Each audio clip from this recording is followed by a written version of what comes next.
So this is the last question. If you're open to sharing, could you give us a glimpse into the product roadmap at WIZ.AI? What upcoming milestone or enhancement that we can look forward into in the future?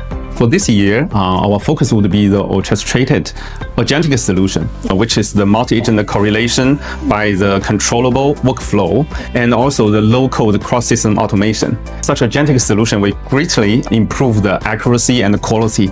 So we will deliver it this year. And next year, we will focus on the highly reliable, controllable, and cost-efficient omni-channel solution.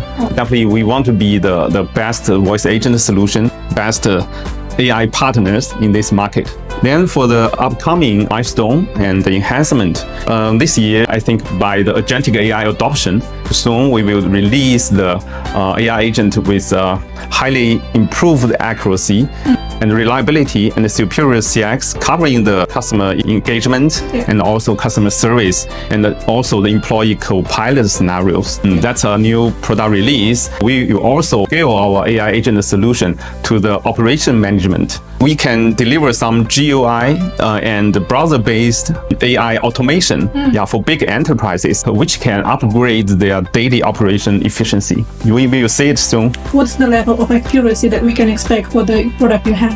It depends on different scenarios. For the dialogue accuracy, we can above 95, and for the operation management, like the daily automation, it should be near the 99%. Wow, okay, that's a very reliable solution. Look forward to it.